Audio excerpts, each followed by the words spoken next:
Well, here we are, Cowboys Nation. Welcome to the halftime show, A to Z Sports.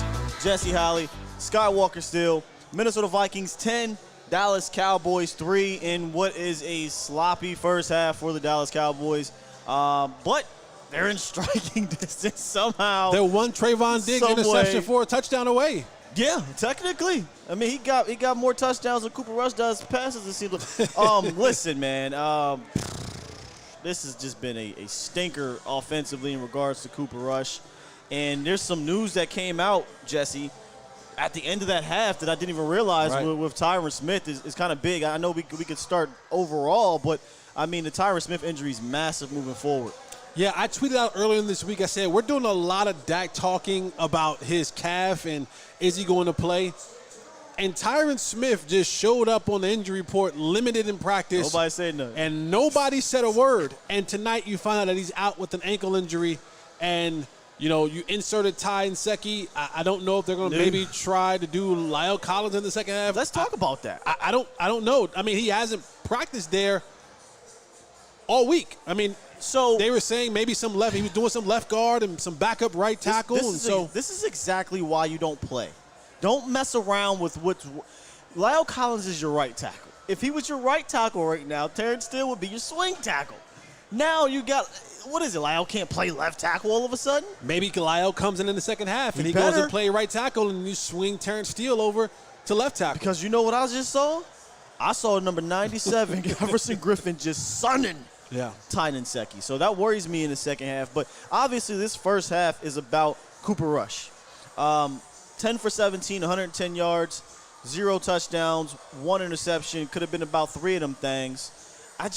Man, we talked about not having confidence. Now for you guys that were asking, why don't we have confidence in Cooper Rush? Do you see? Do you see? I'm sorry. The guy has a noodle arm, and I know I'm being hard, but whatever, bro. He has a noodle arm. He's making terrible decisions, and he's throwing things. He looks scary. I remember earlier I said he had the Eli stuff going on. I love how when we did our pregame show 3 hours ago, 2 hours ago, whatever it was, it was littered.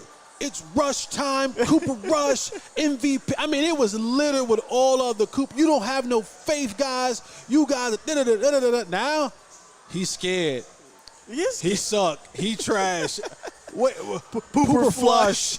Like all of them. Where are y'all at now? We're trying to tell you, and we're not trying to crap. I know. I'm really hard on him Rush right now, but I'm just. But the thing is that you knew coming into this game the limitation that you had with Cooper Rush, and it is a tough deal.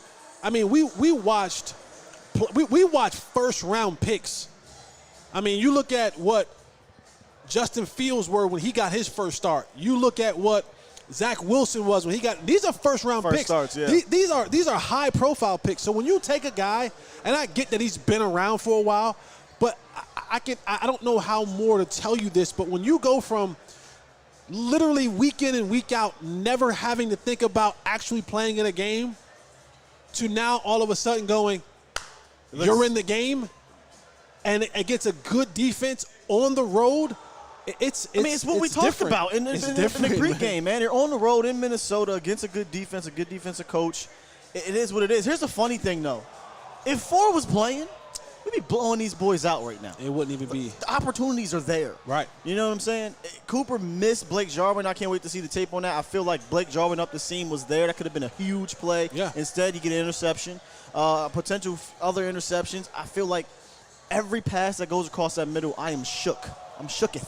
Someone tweeted me on the one to Amari Cooper said, yeah, you won't win this game if Amari Cooper's ducking from passes that come to him. Duck? I said he ducked because Minnesota Hospital don't have no ICU beds available because of COVID. And that's where he was going if he thought he was going to catch that pass.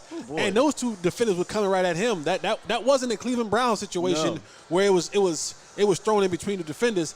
That would have put him in the hospital. It was not only was it not the thread the needle Dak Prescott pass from Cleveland, it was high. Right. He could have broke his ribs if he was. My coach used to always say, we called that leave your keys.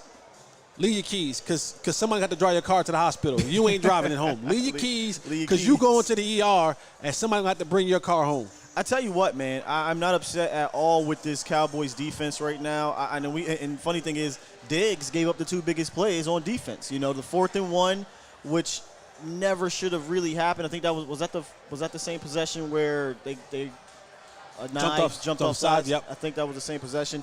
But the 4th and 1 long play and then the touchdown, great play call, by the way. They ran that screen earlier in the possession, came back to it, faked it, Diggs bit, and boom, touchdown. So, but honestly, if it wasn't for the offsides, they're held to 7 points right now. If Greg DeLeg makes a field goal, it's potentially 7-6 right now. So the defense, for everything that it's facing with a quarterback that can't do crap, I'm not upset with the defense. They're playing well. In the ground game, they've held Dalvin Cook 8 carries, 23 yards, and 15 of those yards came on 1 run. Jesse. Yeah, but the thing is that we don't need the defense to play good. We need them to play great. Need to play great. Like, they need to play above whatever they thought the threshold was. In order to win this football game, you're going to have to play above that. And that doesn't mean we to said gamble. That, right? We said we need to play above the level that we expected them to play. But that doesn't mean gamble. And that goes for Trayvon Diggs. Sometimes he gambles a little bit trying to go and get that elusive, not elusive, but that 8th pick. And that's the gift and the curse. That's the trick and the treat for Trayvon Diggs, is that, he feels, and he's done it. But in this type of game, sometimes I just need, especially going against a guy like Thielen, where on that last play that he gave up, you heard the announcer say he had heavy inside leverage, and he still gave up inside. And then his eyes got in the backfield for just a second. And now Thielen had the angle on him, and he beat him across the field for a big pickup. Straight beat him on that one. Well, here's the thing, some positives about the defense. This is one of the reasons why I keep advocating for Micah Parsons to play linebacker. He's leading the team in the first half, 5 tackles, 2 tackles for loss, and he's one of the main reasons why Dalvin Cook is not getting off right now. Right. And he had a nice rundown on Kirk Cousins. So when you could put him at linebacker, you can neutralize an offense's run game, and he can give you some pass rush when you need him to. So I hope that they continue to run Mike out there in that second half. But if you're not going to get any juice oppo of 94, that's the catch-22, right? Right. All right, we can't get any pass rush now. We got to put Micah Parsons down there. But fortunately right now you haven't been burnt on that. Everything is predicated off play action. And that's what what's his name? Kirk Cousins is doing. It's all play action. It's not drop back and I'm beating you. He's not. I mean, I don't have the tape, obviously, but Anthony Brown's name hasn't been called but once. Now, again, I don't know if this is luck or what, but he got beat, and he tried to save with a little push. He got whooped that trick. And Kirk missed him, but I haven't heard his name. So hopefully he can continue that in the second half. But you're going to need the defense to tip ball, got to get the interception, sack, fumble. They're going to have to make a play. I just have absolutely zero confidence in Cooper Rush in the second half. You just got to hope and pray on optimism. And that's about it. And as long as you can keep this game this close, like this is I want to be able to go in the fourth quarter and say I'm down 1 possession.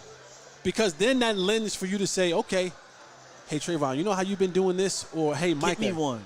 Micah, go get me one. Go get me a tip ball. Go get me a strip sack fumble. Go get me a punch out or something like that.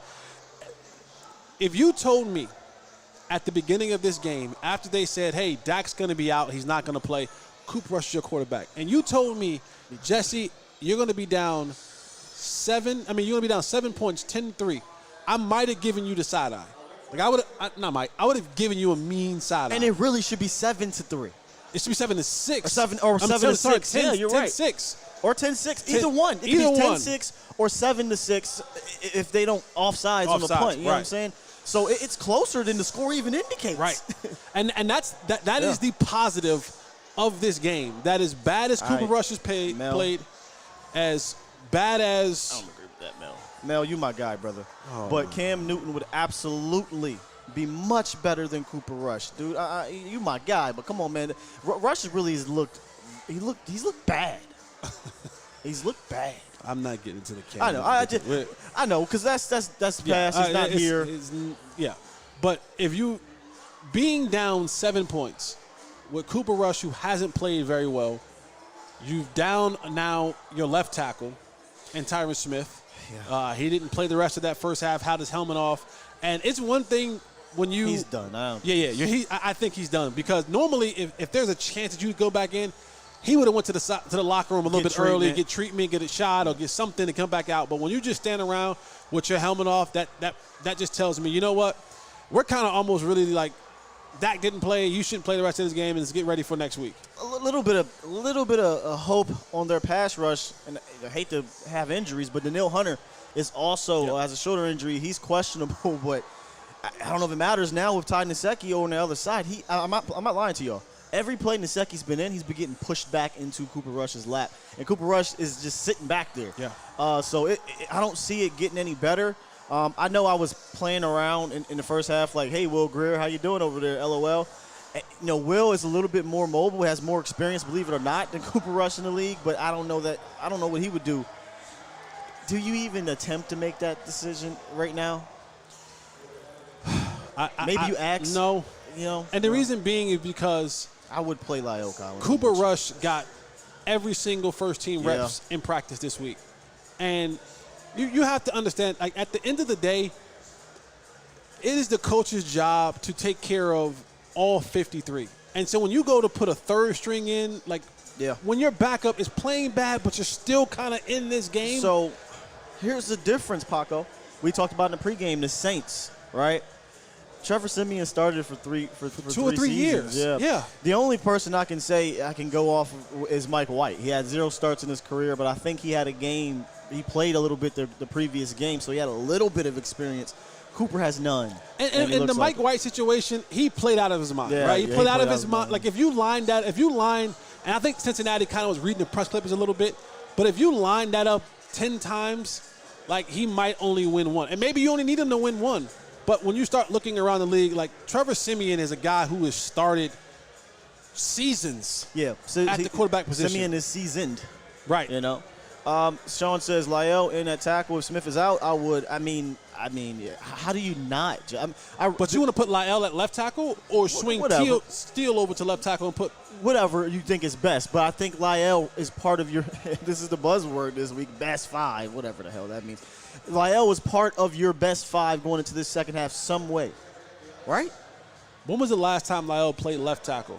Left would have probably been college. And Steele's played left. Now, not a lot, but yeah, I'd move Steele over there. Yeah, my guess would be move Steele over there and then put Lyle back at right. Steele is technically your swing. Right. So swing him. Swing him, exactly. And listen, Lyle's played.